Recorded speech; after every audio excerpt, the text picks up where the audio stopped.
Well, hello guys. Morgan here for Riff Mag with Kurt. Thank you very much for being here. Well, thank you for having me. Appreciate it. We're very pleased to meeting you. It's an honor. You played. Well, first, what do you think of the temperature here? Well, in this room, it sucks. We might as well be on the Serengeti or some lions. It's extremely hot. Are you a hunter? No, I'm not. I like fishing a little bit, but not really much of a hunter. So you played this morning, this afternoon at 1:30. How was the show? Fantastic. For 135, it was a great crowd. Really big. You know, our side was pretty much packed. Great crowd response. Just sounded great on stage. Really nice monitor mix. Everyone performed top notch. It was really positive, great experience. Really happy to be here and do it. It was awesome. Did you play songs from the last album? We played Walk With Knowledge Wisely off of Symmetry and Black, our newest record, latest record, which is on Century Media here in Europe. So we did that one. I think we did 8 songs from 7 different records. We're trying to mix it up because we have 10 albums now, so I still call it an album. But it was great. Very good experience today. How are people responding to the new songs of the album? Do you think did you find they knew the song? Or? It's funny, but the 2 songs that got the best response was Cemetery Angels from the previous album, Sever the Wicked Hand, and Walk With Knowledge Wisely today, pretty much, because it's videos and people see it often. I think they're more, they're more related to it. But the new stuff is really gone over great, and the album's great, so it should continue. Yeah. So you've been in Hellfest for a couple times now, right? Maybe more. Yeah, 4 or 5. Yeah. And do you think? What do you think of this year's edition? Do you find it different from the others? Lots of people, maybe more people than before. And what do you think? To me, it's one of the best festivals in Europe every summer. Seems to grow every year. The lineups are great, and people they know how to run a festival. It's very well organized. They treat you good, respectful. Anything you need is taken care of. The sound and lighting, production people are top notch. It's really a very good festival, and it's been great to flip flop with Crowbar down for a couple of years there. And we look forward to being back with Crowbar in a few years here as well. It's always great experience. Phil Anselmo is here as well this year. Have you talked to him? Have you talked to him? Not in a little bit, but I've been seeing posters with Philip H. and the Illegals all around, so we've been kind of missing one another here and there. He played on Friday here. We played Sunday. Not here, but on different festivals. Yeah, I'm glad to see him out doing the thing with the Illegals, and as always, love him to death, and nothing but the best, of course. Black Label Society released a new record in something like March or May. I don't remember the date exactly. Are you going? Because I saw that Dan was going to tour with them. Are you going to do something like that? It's up to Count Zacula.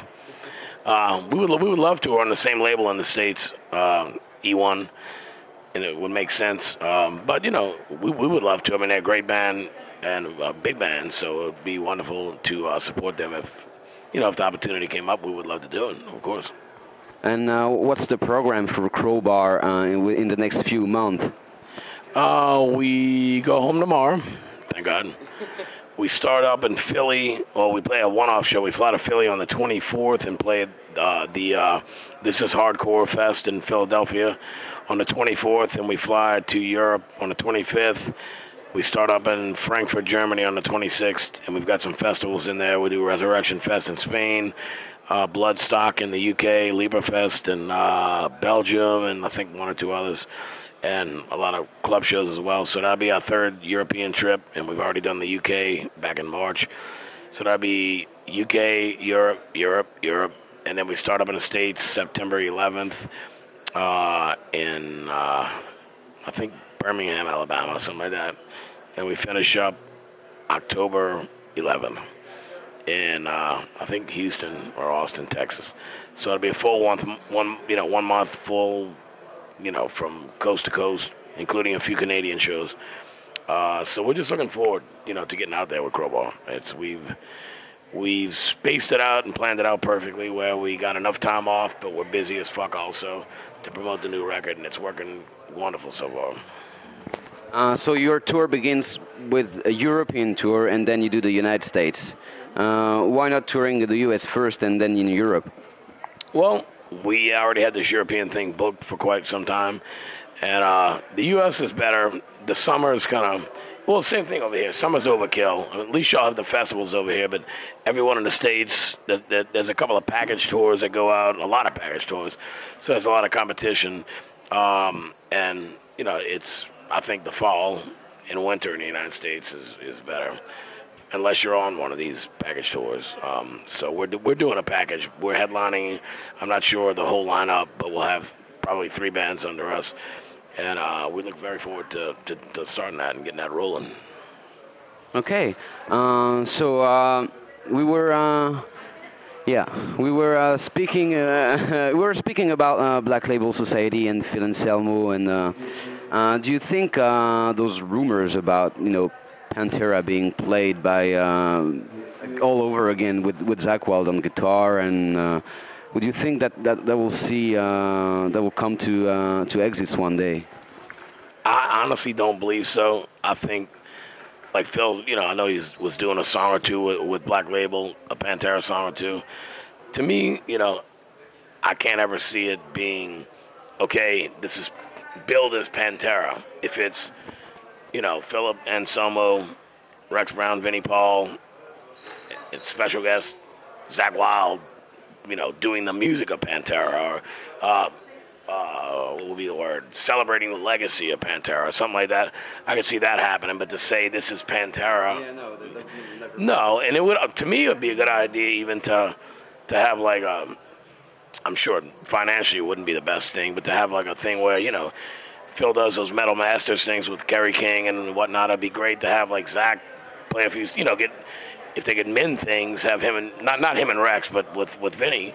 If you could have Phil, Vinny, and Rex together, and have Zakk play a bit, and have a couple other guys who are good friends with the Dime play as well, and just celebrate what they accomplished, I think that would be cool. I don't, in my opinion, and from knowing Philip for so many years, and I don't really see them calling themselves Pantera, but to go play the songs, why not? We all love it. It's one of my favorite bands ever. I mean, it's the best metal band of my generation, basically, or the newer generation. But I could see something like that happening. What was your what will be your favorite NOLA album and maybe Pantera album? Favorite Pantera album?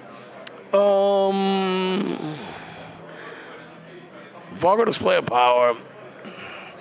It's weird because like for me, I had I've been fortunate because I got to watch the man grow from a cover, like from the time Phil joined, doing cover songs and mixing in originals and doing the power metal record, then doing Cowboys from Hell, then Vulgar Display of Power, and then Crowbar was lucky and fortunate enough to tour with him a few times in those days. So I got to watch him rise from a cover song club band to a #1 act selling out arenas. So I got to watch the whole thing. I don't really have a favorite. Cowboys is incredible. Vulgar Display is incredible to me. It was a big jump they needed. But Far Beyond Driven is amazing. I've recently started liking Great Southern Trendkill. When it first came out, it wasn't my favorite, and I've told Phil and Rex that, so I don't feel bad about that. But I'll tell you what, Reinventing the Steel I thought was a massive record. Unfortunately, they're last, but I thought that, it was a massive record as well. And Phil told me himself that's his favorite band. So, it's not a bad riff or song. It's all good. Maybe one last question. Do you shampoo on your beard to have it like clean or nothing? Yeah, when I have a shower. I'll get one in Paris in about 5 hours. So, then we come back to the walls in the morning. But yeah, I mean, we do, we're kind of a mid-level touring act, so we have a choice of a nightliner. You shower at the venue, or a van, and you get 3 hotel rooms every night. And we choose from hotels. Like laying in bed, I'm 49 years old.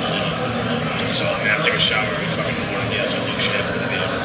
But it ain't been shampooed in a couple of days, and we played two huge outdoor things the past 2 days. So God knows what's flown into the crowd by now.